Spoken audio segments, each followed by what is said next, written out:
Varón de 24 años que procede de la selva. Esta es la pregunta que han dado en el último examen ustedes. Con 10 días de enfermedad caracterizada por alza térmica cada 2 días y escalofríos, cefalea, hipersomnia, palidez e ictericia. Si la sospecha es paludismo, incluso no debería ponerles eso, basta que haya venido de la selva, para ustedes tiene que ser paludismo. O sea, le está diciendo esto es malaria. Dice el agente causal es el plasmodium. Ya, esto ha venido en el examen. Entonces uno podría decir, en el Perú yo tengo Vivax y tengo Falciparum. ¿Cómo puedo diferenciar? El Vivax es el que más morbilidad te da. Te da fiebre, te da escalofríos, te da postración. Pero miren las cosas aquí. Hipersomnia. A ver, traduzcan bien una hipersomnia, ¿qué es? Que está somnoliento, está con afectación del sistema nervioso central. Está empezando a hacer trastorno del sensorio. Ictericia, signo de gravedad. Fíjense que no es tan florida la pregunta, pero esas dos cosas me hace pensar en qué. En Falciparum, y por eso es que la clave le han puesto Falciparum. ¿Ya? Ténganlo presente, por favor, porque no responder una pregunta de estas puede significar malograr todo lo demás. ¿Ya? ¿Se entiende el por qué? Ya, ahora, lo demás, cuidado, no es absoluto. ¿Ah? Por ejemplo, acá dice cada 2 días. Están intentando decirles la fiebre terciana. Pero eso es en la primoinfección nada más. ¿Ya? Eso es en la primoinfección. Cuando ya la persona tiene recaída, hace fiebre todos los días. Más de una vez al día, incluso a veces. Entonces, esta situación es algo teórica. ¿Ya? Algo teórica. Y ya que estamos hablando de terciana, la terciana benigna es Vivax. Y la terciana maligna es Falciparum. ¿Ya? Y la fiebre cotidiana, que de entradita debería darte todos los días, malaria. Malaria no tiene ese comportamiento de terciana. ¿Ya? No tiene ese comportamiento de terciana. Pero es una situación teórica, como les digo. No es tan aplicable. Otra cosa, escalofríos. Es casi sinónimo de malaria. Otra cosa es que los pacientes en nuestro medio a todo le llaman escalofríos. Cuando tienen frío, ellos lo dicen como escalofríos. ¿Ya? ¿El escalofríos han visto alguna vez? ¿Qué cosa es un escalofríos? ¿Han tenido ustedes alguna vez escalofríos? Bueno, no han tenido la suerte. A mí me ha dado malaria más de una vez. El escalofríos es sentir frío, espantoso, a pesar de que estás ardiendo en fiebre. Es una sensación rara, única.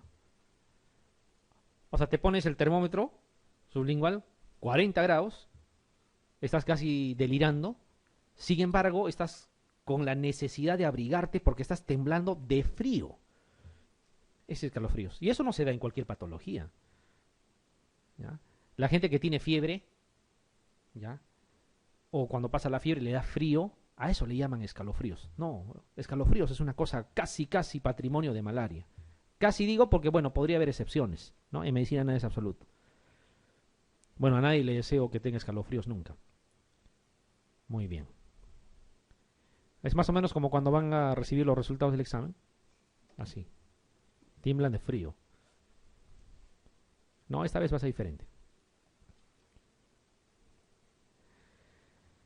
Esquemas de tratamiento para Falciparum, ya, en niños menores de 6 meses y gestantes, justamente para que quede claro. ¿Ya? Para que quede claro. Aquí está, quinina, clindamicina. Lógicamente, esto que está de amarillo es terapia endovenosa. Aquí no quiero que estén memorizando los miligramos por kilo ni las cifras, ¿eh? Pero yo quiero que sí se acuerden que los 3 primeros días es endovenoso. No es los 7 días completos. Y completamos hasta el 7º día por vía oral. ¿Ya? Ese es el esquema de la malaria severa. Y alguien me dirá, ¿y si sigue con trastorno sensorio? Mentira, a la primera dosis se levanta el paciente. El paciente viene como si fuese meningitis tuberculosa. ¿Han visto meningitis tuberculosa o meningitis bacteriana? El paciente viene planchado, con trastorno del sensorio, no reconoce a nadie. Tú le pones la quinina con su clindamicina y a las horas nada más ya despertó, ya se comunica, ya está haciendo uso de sus facultades mentales. Segundo día, tercer día está clínicamente prácticamente está sano ya, pero hay que completarle hasta el 7º día por vía oral. Si ustedes le dan el tratamiento y sigue, tienen que sospechar que habrá otra cosa más. ¿Y cuál es la principal? Aunque suene feo decirlo así, la principal otra cosa que puede suceder. Hipoglicemia. Si ustedes no administran con cuidado, pueden matar al paciente por hipoglicemia. Cuando ustedes administran la quinina, hay que administrar también bolos de dextrosa. Porque imagínense, está con trastorno sensorio, le administran la quinina y le mandan al suelo la glucosa, el paciente se va a morir, ¿ya? Pero no por la malaria, sino por la hipoglicemia severa que le puede causar. Entonces hay que administrar con bolos de dextrosa, sin escatimar, ¿no? 3 a 5 bolos de dextrosa al 33, así. Como si fuera una hipoglicemia sintomática que viniese de la emergencia igualito. Ya, entonces garantizan que el paciente no vaya mal. ¿Ya? Hay una especie de convulsiones, que no son exactamente convulsiones, que puede producir también la quinina.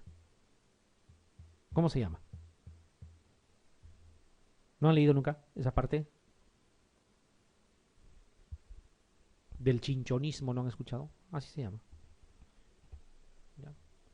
Una situación solamente de efecto colateral. ¿Ya? No son convulsiones propiamente, pero es también por la quinina. ¿Ya? Esas son las dos cosas que hay que tener cuidado. No se olviden hacer tercer riendo venoso y después se completa por vía oral.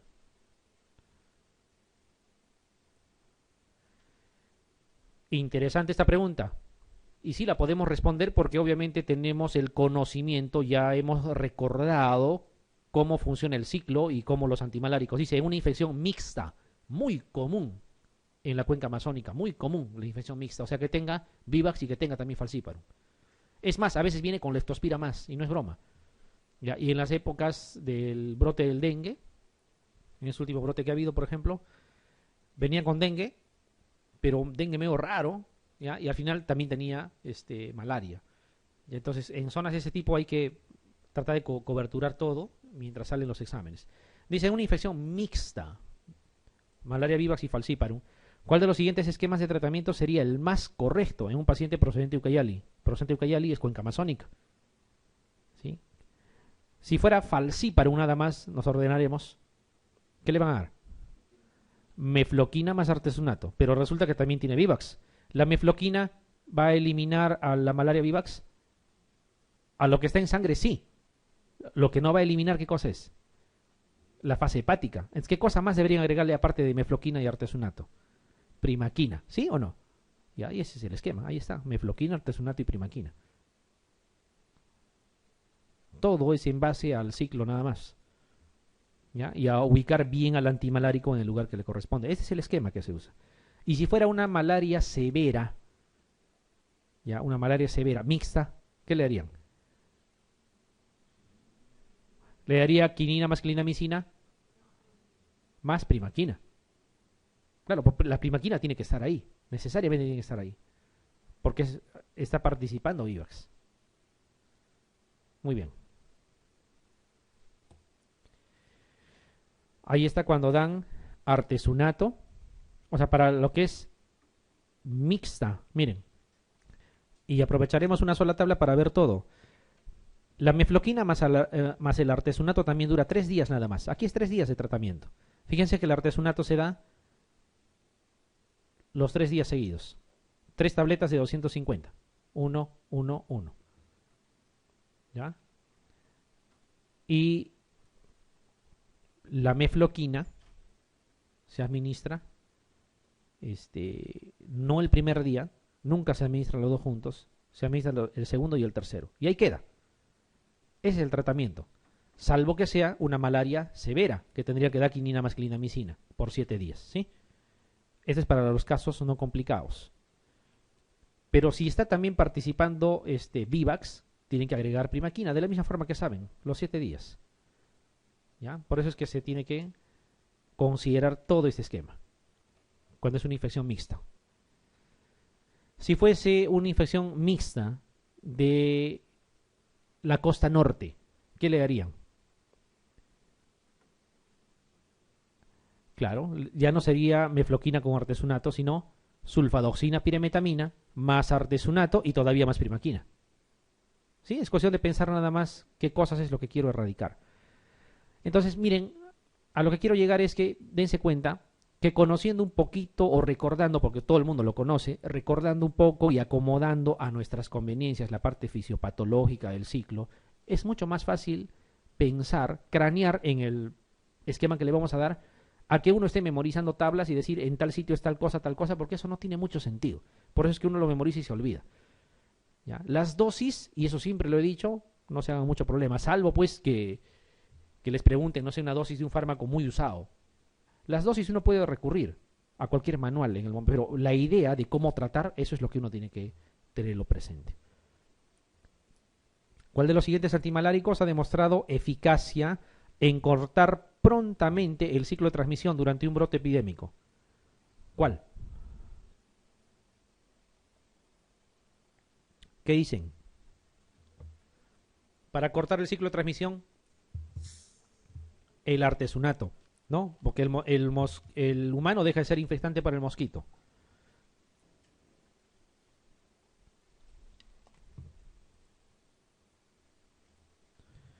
No se olviden, ¿no? Aquí actúa el artesunato, aquí la primaquina y en todo esto los demás. Gametocitos. Ahí está la pregunta de examen de residentado en el Perú y que tiene que ver con los conceptos que hemos comentado. Tal cual, transcrito. Dice, la resistencia al tratamiento antimalárico se considera siempre y cuando. Así vino la pregunta. Y ustedes tienen que recordar cuál era el concepto. Dice, la parasitemia permanece a los 5 días, el nivel de parasitemia no disminuye por debajo del 25% a las 48 horas, y esa es la respuesta, ¿no es cierto? Clarito. Aparece ictericia, se agrega plaquetopenia, persiste la fiebre por más de 48 horas. La respuesta es la B. No vaya a ser que se les ocurra preguntar algo así. ¿Ya? Entonces uno tiene que siempre recordar. A veces decir, esta pregunta es de hace mucho tiempo, implica que puedan desperdiciar ciertas posibilidades de recordar. Tienen que tener presente de todas maneras, porque muchas de las preguntas que ustedes creen que son nuevas no son tan nuevas. Son preguntas de hace algún tiempo y que no ha perdido vigencia y se puede seguir usando. ¿Ya? Y se puede seguir usando. ¿Qué estamos mostrando aquí? Viajeros, ¿no? Estos viajeros que entran con motivos generalmente, digo, de excursión. No hay vacuna para la malaria. Y hoy en día, ¿saben que hay una especialidad de medicina del viajero, no? ¿Han escuchado una vez? Es una especialidad. Una de las más rentables. Gente europea que te busca para decirte voy a ir a tal sitio, qué cosa debo de hacer. Una de las más rentables. ¿Ya? Así es que no solo piensen en cirugía plástica, también esta medicina del viajero. Sí, porque no, cirugía plástica no es todo. Ya, bueno, parte de medicina del viajero, ya es una especialidad, que tiene que ver mucho con la parte infecciosa también. Muchos de los que hacen medicina de viajero tienen la especialidad de infectología. Porque la mayoría de los que van a solicitarte consejos son gente que vaya a la selva. ¿Ya? Entonces, esas personas que van a incursionar en esa zona, obviamente no hay vacuna. Y como no hay vacuna, te van a preguntar qué debo de hacer para evitar malaria. ¿Ya? Y se usa la profilaxis, ¿no? La profilaxis bioral. Y todo lo que está acá puede usarse. La cloroquina, la mefloquina, doxiciclina también funciona. Atobacona provanil también funciona. Atobacona provanil es una situación teórica que se usa en la gran mayoría de lugares donde hay malaria. En el Perú no tenemos el fármaco, nos quedamos con estos 3 primeros. En zonas donde existe solamente Vivax, cloroquina. En zonas donde se ha reportado falciparum, mefloquina. Y en ambas se puede usar doxiciclina. En ambas, sin ningún problema. ¿Ya? Sin ningún problema. ¿Cómo lo va a tomar? Se toma durante la permanencia, se toma antes y se toma después también. O sea, desde antes de ingresar, durante la permanencia y hasta después de haber salido.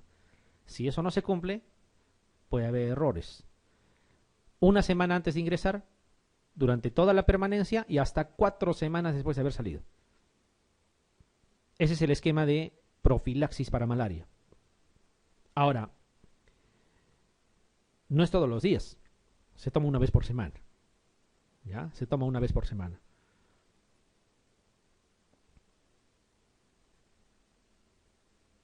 Doxiciclina es una muy buena alternativa porque a veces conseguir mefloquina no es tan fácil. ¿Ya? Cloroquina como que sí un poco más fácil, pero igual, doxiciclina es una muy buena alternativa. ¿Ya? Una muy buena alternativa. ¿Y por qué les comento esta situación? Porque hay preguntas que vienen del tema. Ahí vamos a ver, ¿qué fármaco se utiliza como primera elección? Dice, en la profilaxis del paludismo por Plasmodium falciparum resistente a cloroquina. Incluso resistente a cloroquina hoy suena ya casi redundante porque la mayoría de los lugares donde hay falciparum es resistente a cloroquina. ¿Qué van a usar? ¿Qué se usa? Mefloquina. ¿Ya? Primera elección. ¿Se puede usar doxiciclina? Sí, se puede usar. Incluso hay trabajos que hablan que la primaquina podría funcionar, pero no les van a preguntar podría en el último trabajo, lo que quizá dice o no dice, es lo que está escrito, lo que está perfectamente detallado. Y es mefloquina. ¿Se puede usar en gestantes? Sí, se puede usar en gestantes también. ¿Lo demás se podría usar? Se podría usar, pero la elección es la elección y la respuesta es mefloquina. Acá. Si fuera una zona donde hay Vivax nada más, cloroquina. ¿Ya? Cloroquina. Y así como pueden preguntar de esta manera, una pregunta directa, aquí está una pregunta de un examen MIR. Dice, paciente que acude a urgencias por fiebre, tiritona y escalofríos. Hace 3 meses viajó a Kenia. En la exploración se encuentra una gran esplenomegalia, taquicárdico, taquipneico, auscultación cardiopulmonar normal. En la analítica destaca trombopenia y leucocitosis moderada. ¿Qué le hubiese recomendado a este paciente antes de ir a Kenia? Fíjense que para resolver preguntas aquí o en otra circunstancia, la lógica tiene que ser parecida. Paciente que viene por fiebre y escalofríos y ha estado en una zona de selva, es malaria hasta que se demuestre lo contrario. Así aquí no me lo diga. Entonces yo asumo que esto es malaria. Para evitar que esto le suceda, yo pude haberle recomendado algo a este paciente y eso es lo que me están preguntando. Dice, ¿qué le hubiera recomendado a este paciente antes de ir a Kenia? Dice potabilizar el agua. Absurdo, ¿no? O sea, que vaya a Kenia, haga obras de potabilización y después ya haga su viaje oficial. Absurdo. No tiene ningún tipo de sentido. Mefloquina. 1 semana antes a 4 semanas después del viaje. Mefloquina, 2 semanas antes ya lo malogró. No es 2 semanas antes, es 1 semana antes. Dapsona, 1 semana antes, ¿no? A 3 después del viaje. Dapsona también se podría usar, por si acaso. Es otra alternativa, pero es alternativa nada más. Tiene que completarse 4 semanas después del viaje. Y aquí tenemos 2 entonces. Tenemos mefloquina, que cumple con el esquema, y aquí dice cloroquina. 1 semana antes a 4 después del viaje. Elijan. ¿Cuál?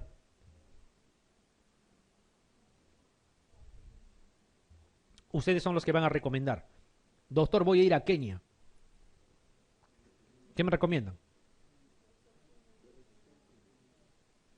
¿Kenia dónde queda?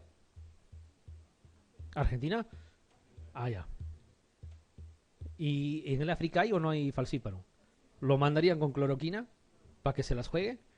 No, claro, también hay Vivax. ¿Ya? Pero donde hay falciparum, tienes que darle para falciparum.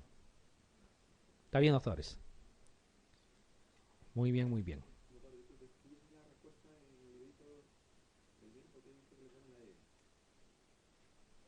¿Cloroquina? A ver, lo voy a revisar. ¿Ya? Porque miren, aquí sí hay una situación que podría ser no contradictoria, sino para poderlo conversar. Dice, 3 meses hace que viajo a Kenia. O sea, no es de ahorita. ¿Qué patología o qué especie de malaria podría darle 3 meses? O sea, 3 meses después. Podría incubar tanto. Sí, pues sí, este tipo de patología podría hacer referencia a un Vivax. Pero cuidado, la zona es Kenia. Tú no le vas a recomendar a una zona de falciparum que vaya solamente con cloroquina. ¿Ya? O sea, lo correcto, viendo esas alternativas, sin mirar ninguna otra clave, yo ratificaría que es la B, por la forma. Ahora, quién sabe, no sé, los resultados oficiales de un examen uno no lo pone. Muchas veces no siempre tiene que coincidir con lo que es, ¿ya?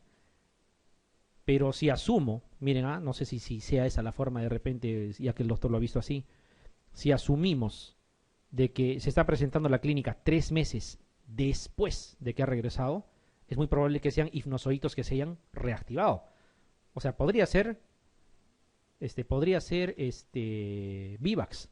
Y obviamente tomando cloroquina hubiera solucionado el problema. Pero la pregunta es, ¿qué le hubiera recomendado? O sea, ¿le recomendarían cloroquina cuando va a ir a una zona de falciparum? O sea, por esa situación, la respuesta yo lo ratificaría como la B. Pero lo voy a ver, lo voy a ver. Como les digo, no necesariamente, ¿eh? Si ustedes revisan las claves oficiales de los bancos, hay muchas claves que van a entrar en tela de juicio. Pero está bien, siempre es bueno, si uno reconoce la pregunta o lo ha visto, hay que buscarle una forma de ponernos de acuerdo. Ah, ya, eso está interesante. La doctora nos pregunta sobre los resultados de laboratorio. Bueno, lo que pasa es que en cuadros de malaria hay clínicamente que, aparte de la palidez, del escalofríos, de la fiebre y todo, la sudoración profusa, etcétera, etcétera, hay esplenomegalia, eso es una. ¿Ya? Dos, ¿qué hay? O sea, de los que necesariamente va a haber. En el hemograma puede haber incremento de transaminasas, pero nunca al nivel de hepatitis, o sea, nunca va a llegar a 3.000, a 4.000. Puede duplicar, triplicar, un leve incremento de transaminasas. Trombopenia también, ¿ya? Y anemia también, ¿ya?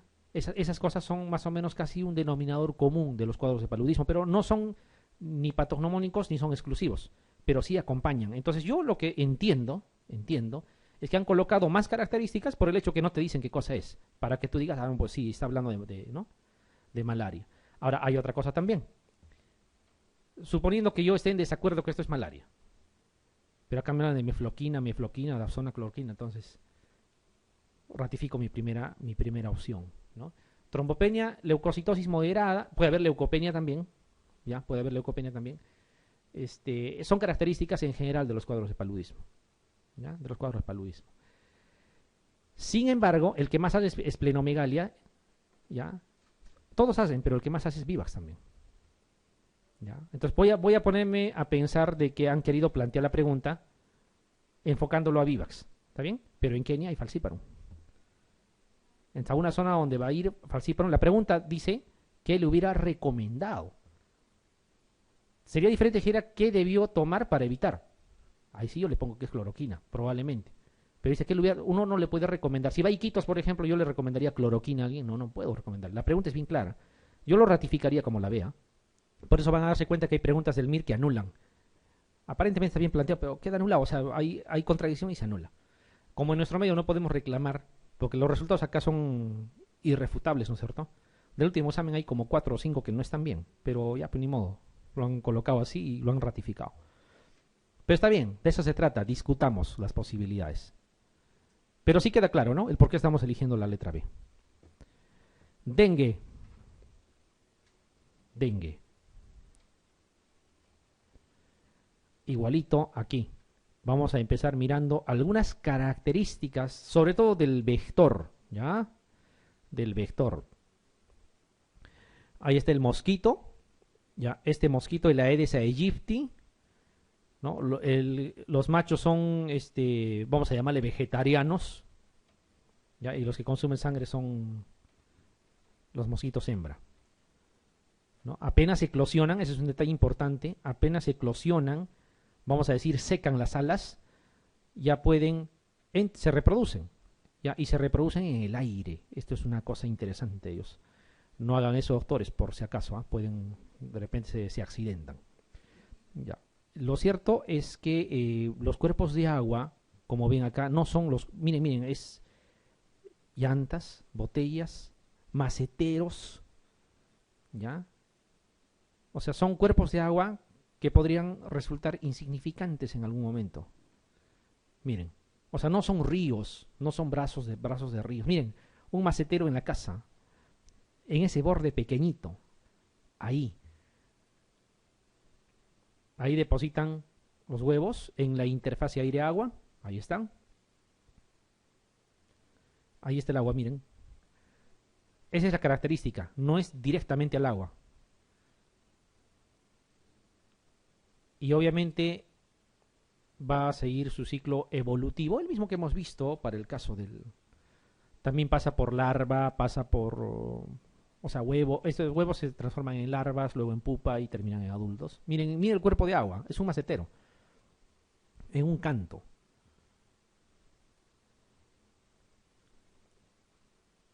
Esto es huevo, ¿no es cierto? ¿Qué está saliendo? Larva. Ahí está, se está moviendo la larva.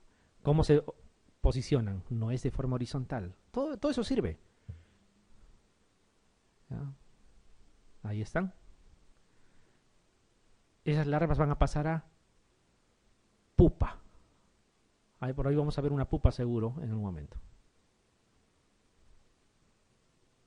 Por ahí vamos a encontrar. Ahí están. ¿Ven?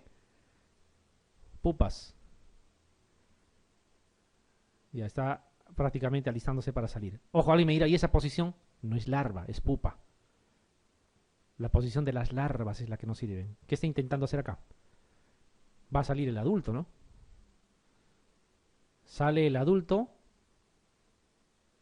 y así es, sale y se reproduce. Está ávido por reproducirse desde que nace.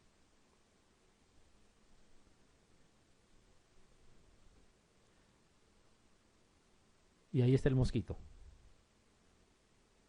E inicia nuevamente el ciclo. ¿Han notado alguna diferencia? No voy a decir anatómica ni estructural. ¿Alguna diferencia importante con los otros, con el género Plasmodium, o sea, Anopheles, perdón? Miren, los cuerpos de agua aquí son aguas en escasa cantidad, no necesitas más cantidad. Aguas limpias, no son en las zonas boscosas, puede ser en la casa misma, ¿ya?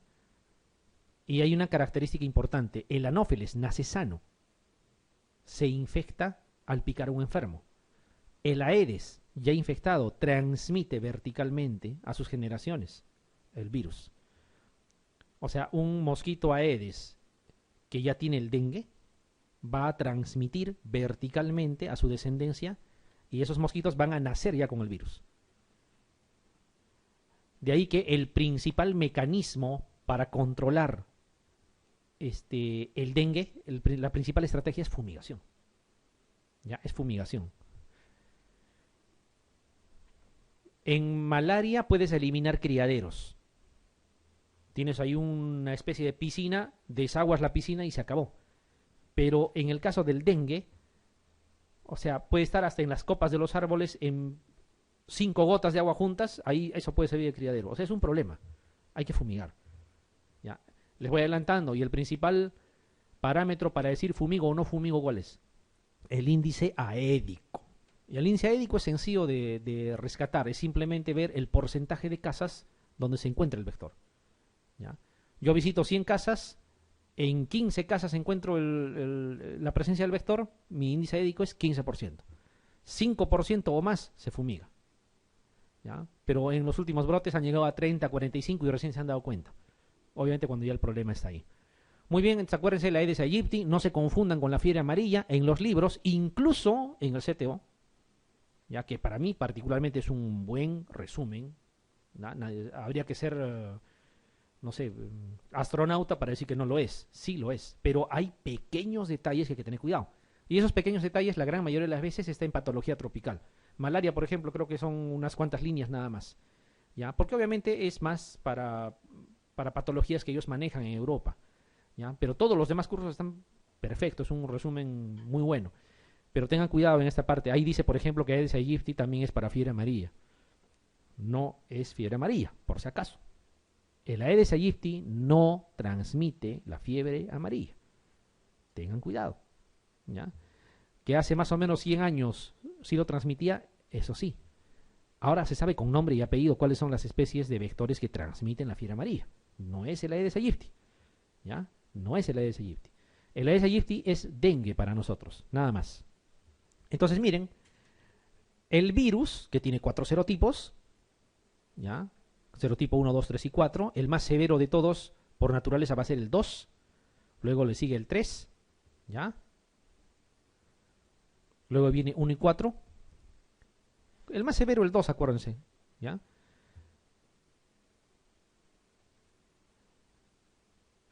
Tiene en su estructura algunas proteínas estructurales importantes, ¿ya?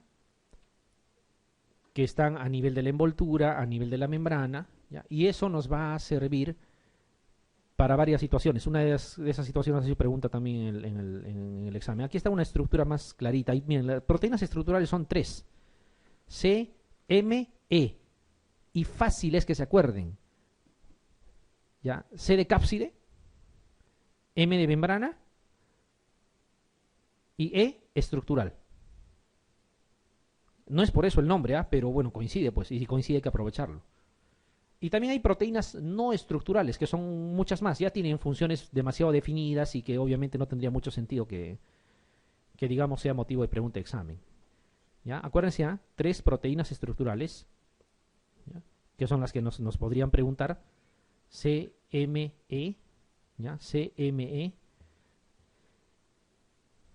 Y que por ahí viene una pregunta, ¿no? Ahí está la proteína C, por ejemplo, nucleocápside, tiene que ver con la formación de la nucleocápside, proteína C y con C cápside, acuérdense por favor, ¿ya? No vaya a ser que se les ocurra preguntar eso. La proteína M de membrana, ¿ya? M de membrana, porque son proteínas estructurales, M de membrana. A nivel de la membrana de los viriones inmaduros, dice, ¿ya? Inmaduros. La membrana no está afuera. La envoltura es la que está afuera. La membrana está un poco más interna, acá. Esta es la envoltura, como su nombre lo está indicando. La membrana es esto que está acá. ¿Ya? Para que quede claro. Membrana está un poquito más adentro, entonces. Cápside es lo que está incluso en la forma más, casi en el núcleo, ¿no? Envolviendo la parte vital del virus. Y la proteína E de envoltura. Forma parte de la envoltura. Y al formar parte de la envoltura, justamente es la proteína, digamos, principal a nivel de flavivirus. Ya existe E1, E2, E3 y E4. ¿Ya? Justamente eso les han preguntado en el examen, ¿no? ¿Cómo van a sacar los serotipos del dengue? ¿Cuál es la proteína E que sirve más? La proteína E tiene que ver, definitivamente, porque es la que está en la envoltura y es la que puede servir para tipificar. Pero hay fracciones, ¿ya? Hay fracciones. Y aquí está, ¿ya? Aquí está la pregunta que ustedes han enfrentado. Esta quizá haya sido una de las preguntas más capciosas, ¿no? Porque en realidad incluso no deberían de colocarlo. Suficiente con que pongan proteína M, proteína C y proteína E, ¿no? E de repente, pero todavía les han dado las fracciones. Y como les indico, la proteína E4 pues es la que más tiene que ver, ¿ya? La que más tiene que ver. Pero si soy estricto, cuidadito que las otras fracciones de proteína E también participan. Entonces, aquí yo diría que incluso se debió haber anulado la pregunta. Aquí hay 2, ¿ya? Y es más, si ustedes leen genotipificación, también participa la proteína M. Pregunta un poco ambigua, ¿ya? Un poco ambigua. Pero quizá lo más importante sea pues justamente la fracción E4. Una pregunta que se sale del contexto. Normalmente no preguntan así, ¿ya? Normalmente no preguntan así. Pero bueno, preguntaron pues.